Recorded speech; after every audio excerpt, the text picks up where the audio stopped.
Hi, this is Scott Garibay, and today we're going to talk about Dungeons & Dragons 5th Edition, and we're going to talk about when the Dungeons & Dragons 5th Edition design team goes against what Gary Gygax set for the game. Is it bravery or betrayal? Let's talk about it. All right.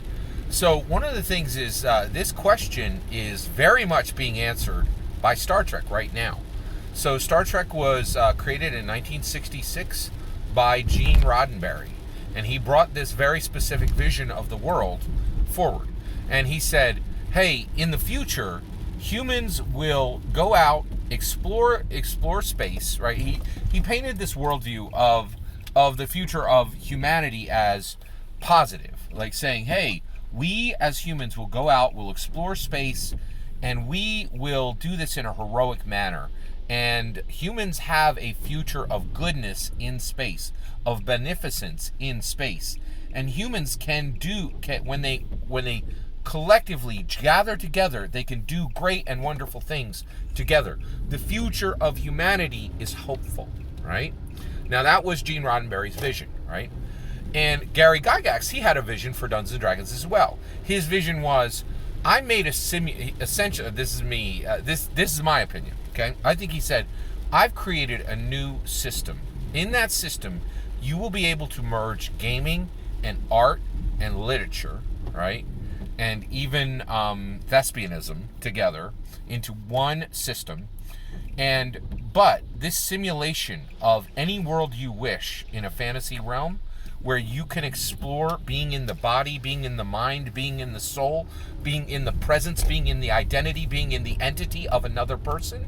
I didn't create it for you to just run around and be murder hobos. I created it because you're going to be a hero, right? So if you're going to be a player character in this game, you will be good, right? And at minimum, you will be neutral, right? You will not be evil, right?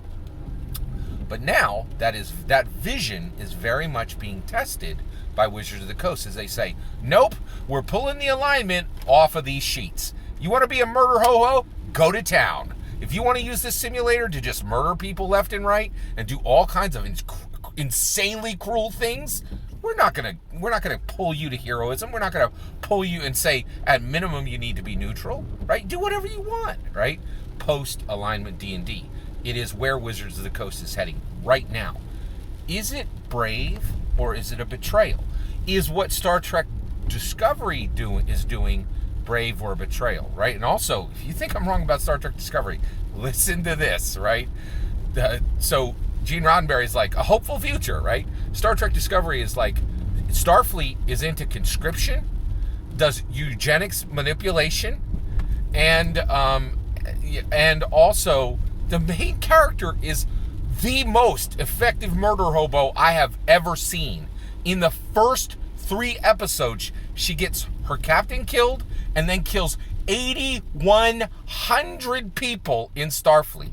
You're like, what? Like, okay, like, and this is the main Starfleet character. This is like who in the past in other shows we were supposed to hope for. Now I do get it, right? This is post-alignment Star Trek. Star Trek is no longer, and the vision that Star Trek Discovery shows is a complete abandonment of everything Gene Roddenberry ever stood for, right? So you have Paramount saying, we abandon what Gene put forward. You have WotC saying, we are attempting to abandon what Gary put forward, okay? Are these two companies being brave or are they betraying, right?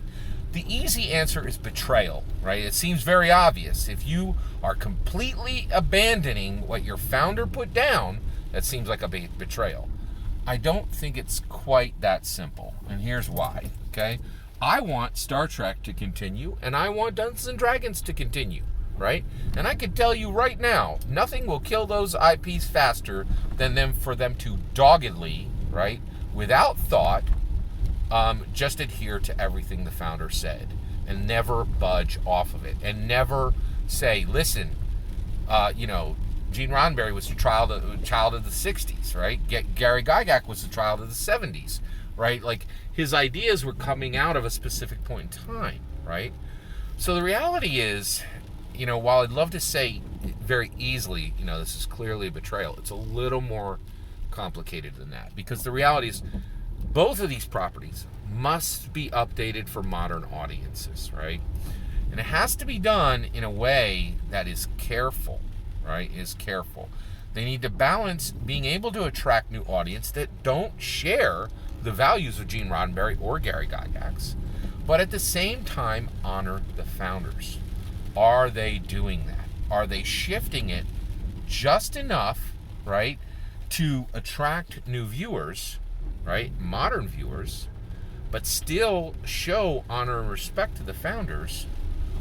Or are they just betraying them and saying, you know what, we're going to rip this off the cord, right? We're going to disconnect this from its initial creator, right? And there are definitely, and that's a big thing now, right? There's a lot of properties who are like, Goddard. Like, there's a whole bunch, right? Like, it's just like, you look at the past, man, there's some problems, right? Like, so, I don't know. I think what Paramount is doing is a betrayal. I really do. I think what Wizards of the Coast is doing right now is still in transition, right? I don't think it's been a betrayal of Gary yet, right? But it may end up there. And I truly believe, if you want to see D&D's future, look at Star Trek Discovery right now, right? And we need to decide, is this something we need to stave off? Is this something we need to embrace? Or is this something we need to navigate? Those are my thoughts. What do you think? Do you think that that I'm not seeing this right, and that Paramount actually is honoring Gene Roddenberry with Discovery? I can't see a single place where it honors his vision at all.